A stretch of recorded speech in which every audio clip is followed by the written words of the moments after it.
हरियाणा के जींद में किसानों की महापंचायत हुई। यहां पर बना मंच टूट गया। मंच पर तय सीमा से अधिक लोग चढ़ गए थे, जिसके बाद मंच टूट पड़ा।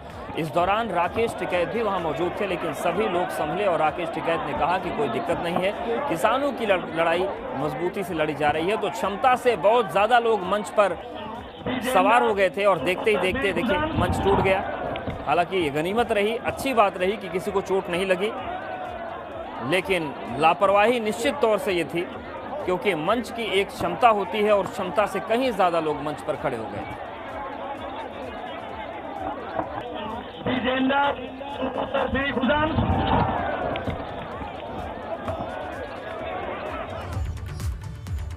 इधर रुड़की के मंगलौर किसान महापंचायत में पहुंचे नरेश टिकैत ने कहा कि केंद्र सरकार के जिद्दी रवैये से ही किसान इकट्ठा हो रहे हैं। सरकार को अपनी जिद छोड़नी चाहिए, कोई बीच का रास्ता निकालना चाहिए। आंदोलन से सरकार की किरकिरी हो रही है। अध्यक्ष हमारे साथ है, इनसे बात करते हैं। अध्यक्ष जी, आज मंगलौर आए हैं, महापंचायत हो रही है, क्या कहना चाहेंगे? ये पंचायत तो जगह जगह हो रही, मथुरा में हुई, बिजनौर में हुई, सिसोली में हुई, आज जींद में है, आज यहाँ मंगलौर में है। तो सरकार ने इस तरह की नौबत अड़ा दी। एक सरकार का जिद्दी रवैया, जो किसान इकट्ठे हो गए, तो हम तो यही चाह बातचीत, सरकार जिद्दी रवैया छोड़ दे और बातचीत करे, कोई रास्ता बीच का रास्ता आसान निकाले, जिससे बातचीत का एक रास्ता बने। ये तो आरोप लग रहे, तरह तरह के आरोप। किसान क्या करे? किसान के मान स्वाभिमान की लड़ाई है। किसानों की इज्जत का नाश कर दिया इन्होंने, तरह तरह के आरोप किसानों पर लगाए थे। तो किसान करे क्या? कहीं तो इकट्ठे होंगे, कहीं तो अपनी पीड़ा बयां करेंगे कि भाई हमें दिक्कत हो रही है। मुजफ्फरनगर में पंचायत हुई है, बिजनौर में हो चुकी है, आज मंगलौर में क्या रणनीति तैयार होगी आज पंचायत में? नहीं, रणनीति तो कुछ नहीं, रणनीति तो यही है, सरकार पे कहाँ का दबाव पड़े रणनीति। और हम क्या रणनीति बना सके? इस तरह फालतू हम अपना क्या वो कर सके? सरकार की किस तरह तक किरकिरी हो रही, इन्हीं के स्टेट में जहाँ इनकी सरकार है वहाँ ये मुंह छुपाते फिर रहे, तो क्या होगा? कुछ ना कुछ तो बात है, कुछ ना कहीं कुछ तो गलती है इनकी। विनीत त्यागी, एबीपी गंगा, रुड़की। ग्रेटर नोएडा प्राधिकरण क्षेत्र के 80 गांव के आज हजारों किसान एकत्रित होकर महापंचायत का आयोजन किया गया। किसानों की मांगे हैं कि दिल्ली मुंबई कॉरिडोर में हम किसानों की जमीन अधिग्रहण की जा रही है, उसका हमें 4 गुना मुआवजा चाहिए और हमारे बच्चों को नौकरी भी चाहिए। इस प्रदर्शन में महिलाओं समेत हजारों लोगों ने हिस्सा लिया। वहीं किसानों ने कहा कि अगर मांगे नहीं मानी गई तो ग्रेटर नोएडा प्राधिकरण के किसी भी कर्मचारी को हम काम नहीं करने देंगे। वहीं महिलाओं का कहना है कि किसान के पास सिर्फ जमीन ही जिंदगी जीने को सहारा है, वो भी सरकार ले लेगी तो हम क्या खाएंगे, इसलिए हम यहाँ अपनी मांगों को लेकर बैठे हैं।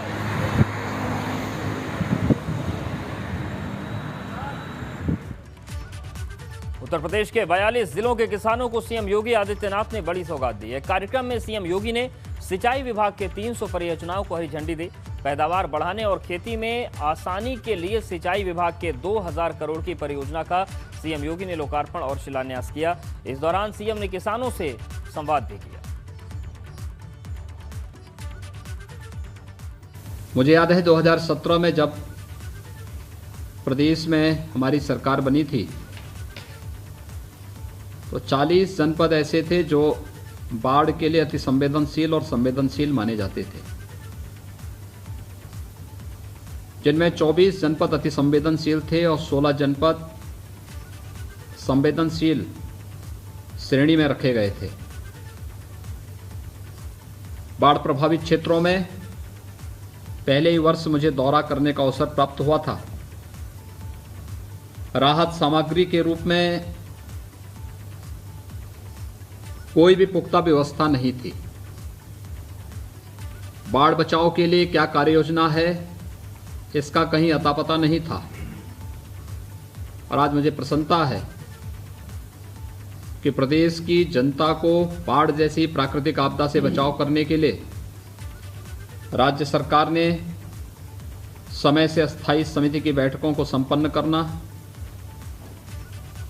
इसके लिए विस्तृत कार्य योजना को न केवल बनाना बल्कि उसे लागू करना और पूरी जवाबदेही के साथ जो कार्य संपन्न हुए, आज उसका परिणाम है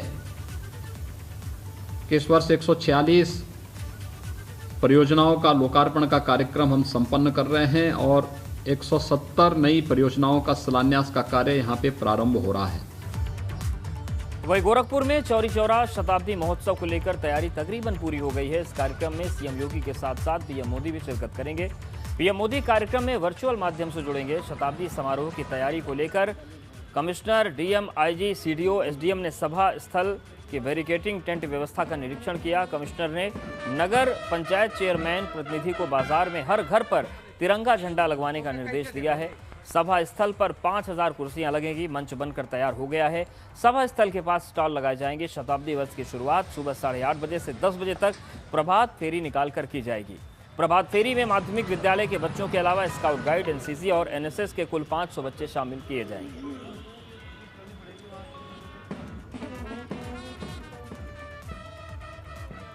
शताब्दी महोत्सव उसका होना है, तो उसके लिए माननीय मुख्यमंत्री जी वहाँ पर पधारने वाले हैं।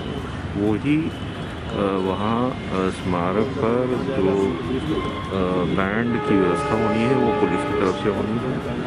और एक उसमें हमारे आप देख रहे होंगे कि एसएसबी और पीएसी, हमारे पुलिस का बैंड और आरपीएफ का बैंड सभी लोग आए हुए हैं और अलग अलग स्थलों पर ये दिन धुन बजाएंगे। तो मनाने का निर्णय लिया है और उसी के क्रम में ये वर्ष भर के प्रोग्राम होने हैं जिसको प्रारंभ किया जाना है माननीय प्रधानमंत्री जी, माननीय। और अब बात बाराबंकी की, जहां पर एक बार फिर से 3 फर्जी शिक्षकों का भंडाफोड़ हुआ। ये शिक्षक फर्जी दस्तावेज के सहारे नौकरी कर रहे हैं। एसआईटी ने जब जांच में दस्तावेज फर्जी पाया तो इनका वेतन रोका गया। उधर प्रदेश में अब तक 15 शिक्षकों के फर्जीवाड़े की खबर सामने आ चुकी है। बाराबंकी में अब तक मिले 3 गवर्नमेंट और 2 एडेड स्कूल्स के टीचर्स की मार्कशीट अंक तालिका जिनके आधार पर उन्होंने नियुक्ति प्राप्त की है त्रुटिपूर्ण पाई गई हैं। संबंधित प्रबंधक को नोटिस भेज करके संबंधित का वेतन अवरुद्ध कर दिया गया है और उनको कार्रवाई के निर्देश दिए गए। और अब बात फर्जीवाड़े के एक ऐसे खुलासे की जिसने केंद्र सरकार की महत्वाकांक्षी योजना को भी नहीं छोड़ा। लखनऊ स्मार्ट सिटी प्रोजेक्ट में काम कर रही निजी कंपनी का बड़ा फर्जीवाड़ा सामने आया, जिसने बिना काम पूरा किए बेंगलुरु स्मार्ट सिटी कंपनी में टेंडर हासिल करने के लिए लखनऊ स्मार्ट सिटी के फर्जी लेटर का इस्तेमाल किया। और जब वेरिफिकेशन हुआ तो बेंगलुरु स्मार्ट सिटी के फर्जीवाड़े के बारे में जानकारी मिली।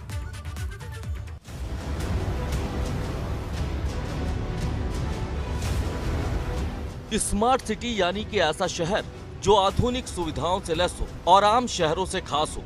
ये केंद्र सरकार की उस महत्वाकांक्षी योजनाओं में से एक है जिससे बदलते भारत की नई तकदीर लिखी जा रही। लेकिन प्रदेश में फैले भ्रष्टाचार के दीमक ने केंद्र सरकार की इस योजना को भी नहीं छोड़ा है, क्योंकि जिस कंपनी को लखनऊ स्मार्ट सिटी योजना का काम मिला था उसने काम पूरा किए बगैर ही फर्जी लेटर लगाकर लखनऊ स्मार्ट सिटी के नाम पर बेंगलुरु स्मार्ट सिटी का टेंडर हासिल कर लिया है।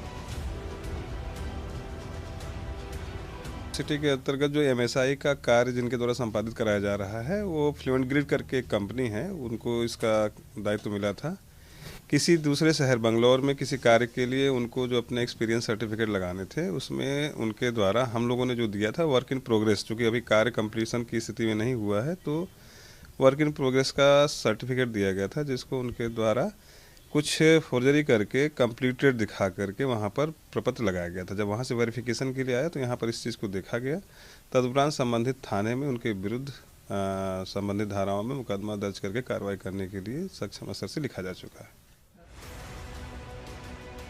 दरअसल मास्टर सिस्टम इंटीग्रेटर नाम की कंपनी को 2 साल पहले लखनऊ स्मार्ट सिटी योजना का काम मिला था, लेकिन कंपनी 2 साल पहले दिया गया काम अभी तक पूरा नहीं कर पाई। इसी दौरान कंपनी ने बेंगलुरु स्मार्ट सिटी में काम पाने के लिए टेंडर के साथ में लखनऊ स्मार्ट सिटी का लेटर लगाया, जिसमें बताया गया कि कंपनी ने लखनऊ में सफलतापूर्वक काम पूरा किया है। वहीं जब बेंगलुरु स्मार्ट सिटी ने लेटर को वेरिफिकेशन के लिए लखनऊ स्मार्ट सिटी को भेजा तो निजी कंपनी का फर्जीवाड़ा सामने आ गया। असल में लखनऊ स्मार्ट सिटी ने अपने लेटर में कंपनी को लिखकर दिया था कि काम प्रगति पर है, लेकिन कंपनी ने फर्जीवाड़ा कर लेटर में काम पूरा होने की बात लिखकर बेंगलुरु में लगा दिया। केंद्र सरकार की महत्वाकांक्षी योजना के साथ हुआ ये फर्जीवाड़ा कई सवाल खड़े कर रहा है, क्योंकि एक तरफ सीएम योगी भ्रष्टाचार पर नकेल कसने के लिए लगातार एक्शन ले रहे हैं, लेकिन इसके बावजूद कंपनियां फर्जीवाड़े से बाज नहीं आ रही। लखनऊ स्मार्ट सिटी के जीएम ने कंपनी के खिलाफ फर्जीवाड़े को लेकर हजरतगंज थाने में तहरीर दी है और अब लखनऊ स्मार्ट सिटी प्रोजेक्ट में फर्जीवाड़ा करने वाली इस कंपनी को ब्लैकलिस्ट करने की तैयारी की जा रही है। लखनऊ स्मार्ट सिटी के नाम पर फर्जीवाड़ा करने वाली कंपनी के खिलाफ एफआईआर दर्ज करा दी गई है। अधिकारियों का कहना है कि एक तरफ जहां कंपनी ने फर्जीवाड़ा किया तो वहीं दूसरी ओर तय समय पर अपने काम को भी नहीं किया। ऐसे में अब इस कंपनी को ब्लैकलिस्ट करने के लिए भी मंथन शुरू हो गया है। कैमरा सहयोगी पंकज निगम के साथ शैलेश अरोरा, एबीपी गंगा, लखनऊ। और अब बात करते हैं सिद्धार्थनगर की। सिद्धार्थनगर की, जहां पर प्रशासनिक लापरवाही उजागर हुई। एक तरफ सरकार जहां हर घर तक शौचालय पहुंचाने की मुहिम में लगी है, तो वहीं सरकारी अधिकारी सरकार की योजना को पलीता लगाने में लगे हुए हैं। और यही वजह है कि सिद्धार्थनगर में कुछ लोग अब भी खुले में शौच करने के लिए मजबूर हैं। वहीं अब सरकार अधिकारी मामले में जांच की बात कह रहे हैं।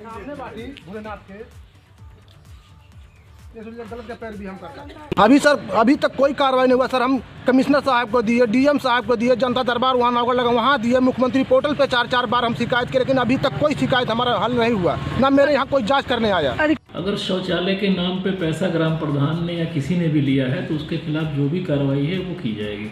और सर शौचालय कुछ ऐसे हैं जो छत ही नहीं लगे, इस पर आप क्या कहेंगे? यूज भी नहीं कर रहे हैं सर। यूज ना करना तो उनका अपना है, उनको इस्तेमाल करना चाहिए। सरकार ने इतना पैसा दे के उनके शौचालय बनवाया है, लेकिन अगर उसमें छत वगैरह नहीं लगी है तो उसको जांच करवा दी जाएगी। और बड़ी खबर का रुख करते हैं। माफिया बदन सिंह बद्दो के साथी डिपिन सूरी ने सरेंडर कर दिया है।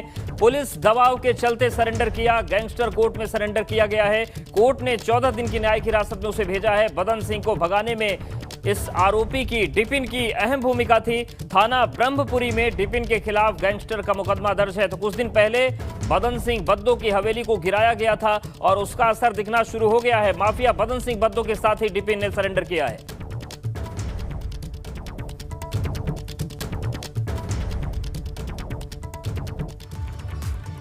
पीलीभीत में अमृत योजना के तहत खोदी गई सड़कें शहरवासियों के लिए मुश्किल बन गई हैं। 3 साल पहले स्वीकृत हुई 35 करोड़ की पेयजल योजना का काम जल निगम की लापरवाही से परेशानी बन गया है। जल निगम के ठेकेदारों ने पेयजल लाइन बिछाने के लिए शहर के अधिकांश मोहल्लों की सड़कें खोद दी, पर उन्हें दुरुस्त नहीं कराया। इससे लोगों को परेशानी उठानी पड़ रही है। तो आप देखिए पीलीभीत की तस्वीर, जहां पर वासियों को जो ये अमृत योजना के तहत इन्होंने खुदाई करी है। जगह जगह गड्ढे, जगह जगह धूल उड़ रही है, जाम लग रहा है, पब्लिक परेशान है। लोग चूक जाए अगर अंधेरा हो तो उसी गड्ढे में गिरने की संभावना है, क्योंकि मिट्टी से पाट दिए हैं। भारी वाहन अगर जाता है उसमें धस जाएगा, बैठ जाएगा। लिहाजा ये योजना जो है अमृत योजना, ये तो अच्छी है, लेकिन इसके जो निर्माण कार्य है वो धीरे चल रहा है। क्या मांग है?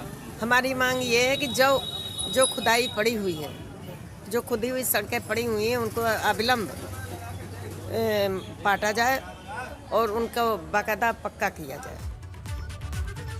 उत्तराखंड में एक बार फिर से मौसम ने करवट ली है। उच्च हिमालयी क्षेत्रों में बर्फबारी हुई। तस्वीरें आपको चक्राता के लोखंडी की दिखाते हैं, जहां पर एक बार फिर बर्फबारी शुरू हुई। सुबह से ही मौसम बहुत ठंडा था। अचानक बर्फ गिरने से स्थानीय और पर्यटकों के चेहरे खिल उठे। इस दौरान कई लोग बर्फबारी का आनंद लेते हुए दिखाई दिए। तो देखिए तस्वीरें विकासनगर की है, जहां पर मौसम विभाग ने भविष्यवाणी की थी और शानदार बर्फबारी हुई है। लेकिन ये जो तस्वीरें खूबसूरत हैं, इसका असर अब मौसम पर पड़ेगा। ठंड एक बार फिर से दस्तक देगी। और जोशीमठ में भी मौसम का मिजाज बदला है। बद्रीनाथ धाम में बर्फबारी शुरू हुई है। मौसम के बदले मिजाज से कड़ाके की ठंड लौट आई है। बद्रीनाथ धाम में जबरदस्त ठंड पड़ने लगी है। बद्रीनाथ धाम में नर नारायण, संतोपंथ, स्वर्गारोहिणी सहित अन्य चोटियां बर्फ से लद गई हैं और यही वजह है कि यहां पर भी अब ठंड बहुत ज्यादा बढ़ गई है।